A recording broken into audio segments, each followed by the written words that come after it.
दोस्तों, Indian railway finance corporation limited यानी IRFC की बात करें, स्टॉक ने आज लाइफ टाइम हाई बनाई और ऊपर के लेवल से आप देखें तो प्रॉफिट बुकिंग आ गई। और इसके पीछे वजह है करोड़ों शेयर की बड़ी डील। आज काफ़ी महीनों के बाद एक साथ में करोड़ों शेयर की बड़ी डील हुई है, जिसने पूरा का पूरा यहाँ पे माहौल बदला। लेकिन क्या यहाँ पे गिरावट होने वाली है या फिर ये एक तरह से खरीदारी का मौका है, स्टॉक फिर तेज़ी से दौड़ेगा? तो मार्केट एक्सपर्ट इस समय बहुत ज़्यादा बुलिश है रेलवे सेक्टर को लेकर। आईआरएफसी जो रेलवे कंपनियों को फाइनेंस प्रोवाइड करती है और इसका जीरो एनपीए, सबसे जो बड़ी बात है कि कंपनी फंडामेंटली बहुत मजबूत है, सरकार का पूरा सपोर्ट है। और आने वाले समय जिस तरह से बजट आने वाला है, क्या ये स्टॉक बहुत बड़ा मल्टीबैगर साबित हो सकता है? इस लेवल से भी जानने की कोशिश करेंगे इस वीडियो के माध्यम से। लेकिन फ्रेंड, उससे पहले अगर आप पहली बार हमारे चैनल पे आए तो चैनल को सब्सक्राइब कर दीजिए, एक बेल आइकॉन दबा दीजिए ताकि जब भी नया वीडियो बने पहला नोटिफिकेशन आपको मिले। वीडियो पसंद आए तो लाइक से जरूर कीजिए। चलो फ्रेंड्स, वीडियो स्टार्ट करते हैं। मैं हूँ आपका दोस्त एस बी दवे और हमारे अपने चैनल ऑनलाइन कमाई में आपका बहुत बहुत स्वागत है। तो अभी लगभग 3 बजे के आसपास का टाइम है। स्टॉक की शुरुआत पॉजिटिव हुई 209 पर, क्लोजिंग थी कल की 202 के आसपास। इंट्राडे में 213 का एक ज़बरदस्त हाई बनाया, लेकिन ऊपर के लेवल से आ गई प्रॉफिट बुकिंग और इस वजह से इसने 192 का लो बनाया। लेकिन इस समय स्टॉक 198 के आसपास ट्रेड कर रहा है। 1.92% की गिरावट है, यानी 2% के आसपास की गिरावट है। लेकिन ये अच्छा है कि निचले लेवल से काफ़ी ज़्यादा स्टॉक फिर रिकवर हुआ है। अब इसकी परफॉर्मेंस देखिए अगर आप, तो 1 तारीख को स्टॉक 171 के आसपास था। जो 171 के आसपास स्टॉक था 1 तारीख को, वो देख सकते हो कि 8 तारीख को और 9 तारीख आज 212 तक पहुंच गया। तो ये बहुत बड़ा जंप देखने को मिला है। आप भी क्लियरली देख सकते हो कि कम से कम 40 रुपये का बड़ा जंप देखने को मिला है पिछले 5-6 ट्रेडिंग सेशन में। और ऐसे में अगर आप देखें तो प्रॉफिट बुकिंग तो आनी थी, जो आ गई है, को काफ़ी अच्छे दौड़ चुके। अब आप देख ही सकते हो इस इंट्राडे का जो लो है 192 का, लेकिन हाई 213 का है और ये इसकी ऑल टाइम हाई है। बिल्कुल एक नया इतिहास रच दिया आईआरएफसी ने। और ऊपर के लेवल से देख सकते हो कि प्रॉफिट बुकिंग आई 50 रुपये का, लो 32 रुपये का है। लेकिन आप देख सकते हो कि 213 पे पहुंचा वो स्टॉक बहुत ही ज़बरदस्त रिटर्न दे चुका है। वॉल्यूम काफ़ी अच्छा है, कल के मुकाबले जरूर थोड़ा कम है। तो पिछले 1 महीने पहले इसका 5 करोड़ का वॉल्यूम था, 2 करोड़ की डिलीवरी उठाई गई थी। 1 वीक पहले 13 करोड़ का वॉल्यूम होता, 4 करोड़ की डिलीवरी उठाई गई थी। और कल 29 करोड़ का ज़बरदस्त वॉल्यूम होता, सामने 7 करोड़ की डिलीवरी उठाई गई थी। आज बाजार अभी शुरू है 2 बजे के आसपास ही 16 करोड़ का ज़बरदस्त वॉल्यूम हो चुका है। अब ये देख सकते हो कि जो रेलवे के शेयर अचानक रॉकेट क्यों बनाए, इसके पीछे वजह क्या, क्यों इतनी बड़ी तेज़ी बनी? तो आप देख सकते इंतरिम बजट में भी 2.55 लाख करोड़ का बड़ा रकम सैंक्शन किया था रेलवे इंफ्रास्ट्रक्चर के लिए। अब फिर बजट आ रहा है। तो अगर आपने रेलवे स्टॉक की चाल पर गौर किया होगा तो पता चलेगा कि पिछले कुछ सप्ताह में इनकी चाल में ज़बरदस्त रफ्तार से आगे बढ़ी है। फिर चाहे वो आरवीएनएल हो, इरकॉन इंटरनेशनल हो या फिर आईआरएफसी हो। 8 जुलाई को भी इन शेयरों में काफ़ी तेज़ी थी, एक दिन में शेयर लगभग 18% तक दौड़े। तो नरेंद्र मोदी जी की सरकार बनने के बाद इसमें अच्छी तेज़ी लौटी है। दरअसल वजह यह है कि रेलवे मंत्री अश्विनी वैष्णव ने पिछले सप्ताह कहा था कि सरकार 2500 नए पैसेंजर कोच और 10,000 अतिरिक्त कोच बनाने का प्लान बना रही है। इसके साथ ही सरकार 50 नई अमृत भारत ट्रेनों का प्रोडक्शन करने का भी ऐलान किए। और इन खबरों का रेलवे शेयरों को एक पॉजिटिव असर देखने को मिला और शेयरों ने तेज़ी बताई। और इस साल फाइनेंस मिनिस्टर निर्मला सीतारमण 23 जुलाई को अपना बजट पेश करने वाली है। यह बजट नरेंद्र मोदी के तीसरे कार्यकाल का पहला पूर्ण बजट होगा। लिहाजा उम्मीद है कि इस साल आम बजट में रेलवे इंफ्रास्ट्रक्चर को बढ़ाने के लिए सरकार की तरफ से कई नए ऐलान हो सकते हैं, जिसका असर भी देखने को मिला है। मोदी सरकार का फोकस रेलवे इंफ्रास्ट्रक्चर में सुधार लाने के साथ पटरियों पे, रेल इलेक्ट्रिफिकेशन पे, रोलिंग स्टॉक बनाने और दूसरी तरफ जो माल ढुलाई की सेवाओं को बेहतर करने पे इस समय दिख रहा है। रेलवे स्टॉक में तेज़ी की दूसरी वजह यह भी है कि मोदी सरकार ने पिछले कुछ सालों में रेलवे के अलावा डिफेंस और पावर सेक्टर में इंफ्रास्ट्रक्चर को बेहतर बनाने पर काफ़ी जोर दिया। यही वजह है कि पिछले कुछ सालों में इन सेक्टर में शानदार तेज़ी देखने को मिली है। अब पीएम मोदी का जो फोकस है तीसरे कार्यकाल में भी वो जो पुरानी पॉलिसी है उसी के ऊपर रहेगा, जिसका मतलब ये है कि डिफेंस, पावर सेक्टर और रेलवे के ऊपर ही इस बार भी सरकार कुछ बड़ा ऐलान करेगी।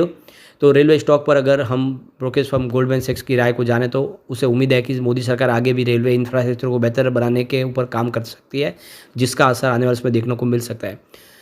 फाइनेंस मिनिस्टर निर्मला सीतारमण ने ऑलरेडी पिछला जो अंतरिम बजट लिया था इलेक्शन के पहले, उसमें भी 2.55 लाख करोड़ की रकम उन्होंने सैंक्शन की थी। ये रकम फाइनेंशियल 2025 में खर्च करने के लिए, यानी अभी जो इस साल वो सारा बजट है जो खर्च होगा, बहुत सारे पैसे है।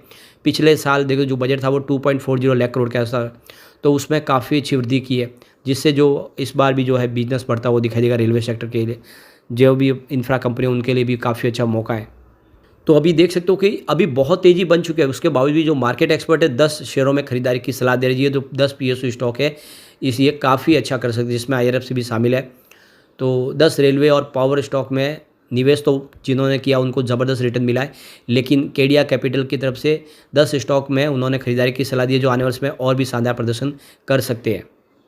तो केडिया कैपिटल की तरफ जो पहला उनका पिक है वो है IRFC 198 के आसपास खरीदना, जो इस समय करंट प्राइस चल रही है, और 265 का इसका टारगेट देखने को मिल सकता है।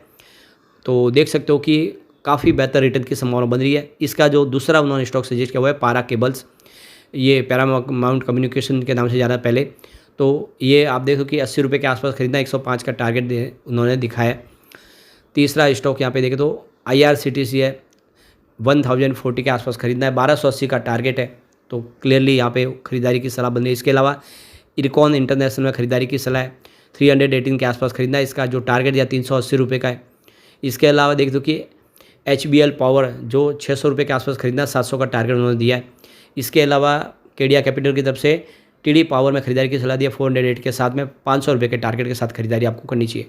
सातवां जो स्टॉक है वो है RITS, 765 के आसपास खरीदारी की सलाह है, और आप देख सकते हो कि 920 का टारगेट देखने को मिल सकता है। आठवां है टेक्समो रेल, 280 के आसपास की खरीदारी करनी है, 325 का टारगेट दिया है। नौवां जो है भेल यानी भारत हैवी इलेक्ट्रिक लिमिटेड, 323 के आसपास खरीदारी, 370 के टारगेट के साथ इसमें आप बने रह सकते हैं। और 10वां जो स्टॉक दिया उन्होंने वो है रेलटेल, 534 के आसपास खरीदना है और 600 का टारगेट देखने को मिलता है। तो ये जो 10 स्टॉक है PSU कंपनियाँ, इनमें दाव लगाने के लिए कहा है केडिया कैपिटल की तरफ से। अब आज जो यहाँ पे देख सकते हो कि कुछ गिरावट है, जिसके पीछे भी वजह है, उसको समझने की कोशिश करेंगे डील के माध्यम से। तो सुबह 9:15 पर 210 की प्राइस से 4,93,000 शेयरों की सुबह खरीदारी हुई, लेकिन उसके बाद उसी समय 9:15 पर 211 की प्राइस से 4 लाख शेयरों की प्रॉफिट बुकिंग हो गई, और उसी समय 9:15 पर 212 की प्राइस से 4,39,000 शेयरों की फिर से खरीदारी हुई, और उसी समय देखो कि 9:15 पर बाजार खुलते ही 212 की प्राइस से 6,10,000 शेयरों की एक खरीदारी और हुई। उसके बाद 10:19 पर 194 की प्राइस से यहाँ पे देख सकते हो कि एक 1,19,40,000 शेयरों की बम पर खरीदारी हुई थी। किसी ने 1 करोड़ के ऊपर शेयर खरीदे। ये डील बहुत दिन के बाद ऐसी देखने को मिली है बड़ी, और यहाँ पर भी नहीं रुका। आप देख सकते हो कि 10:20 पर लगभग उसी समय 192 की प्राइस से 1,23,45,000 शेयरों की एक ज़बरदस्त खरीदारी और हुई। तो ये दोनों मिला ले तो करीब 2.5 करोड़ के आसपास किसी ने शेयर खरीदे, जो बहुत भारी मात्रा में है। इसका मतलब इस लेवल पे भी बड़े फंड हाउस जम के खरीदारी करें। लेकिन उसके बाद 10:53 पर 197 की प्राइस से 1,47,00,000 शेयरों की एक फिर से प्रॉफिट बुकिंग हुई। तो कुछ प्रॉफिट बुकिंग जरूर रही है, लेकिन जिस तरह से करोड़ों शेयर की खरीदारी हो रही है, स्टॉक लंबा दौड़ने को तैयार हो चुका है, और लग रहा है कि बजट के पहले तो स्टॉक काफ़ी अच्छा दौड़ सकता है। बजट के बाद जरूर यहाँ पे प्रॉफिट बुकिंग आ सकती है। अब एक बार पिवट लेवल के माध्यम से समझते हैं कि गिरावट हुई तो कहाँ तक जाएगा और तेज़ी में कहाँ तक जा सकता है। तो यहाँ से अगर गिरावट होती है तो 180 का पहला सपोर्ट है, ये सपोर्ट टूटा तो आपको 172 तक स्टॉक जाता हुआ दिखाई देगा। गिरावट और जारी रही तो फिर 166 तक जा सकता है। ये तभी पॉसिबल है जब बाजार में काफ़ी बड़ी गिरावट हो। पॉजिटिव माहौल बना तो 193 का फर्स्ट रेजिस्टेंस है, ये ब्रेक हो चुका है। सेकंड रेजिस्टेंस 199 का इंट्राडे में इसको भी ब्रेक कर लिया है। तीसरा रेजिस्टेंस 207 का है, आज ये भी ब्रेक हो चुका है। तीनों के तीनों रेजिस्टेंस ब्रेक हुए, स्टॉक ने कमाल किया। लेकिन फिलहाल स्टॉक देखें तो फिर से दूसरे रेजिस्टेंस के ऊपर है, 198 के आसपास ट्रेड कर रहा है। तो बिल्कुल थोड़ा सा यहाँ पे गिरावट दिख सकती है, लेकिन बहुत जल्दी यहाँ पे एक अच्छी तेज़ी फिर बनेगी और स्टॉक कमाल कर सकता है। तो लॉन्ग टर्म का लेकिन निवेश का सही मौका है IRFC में।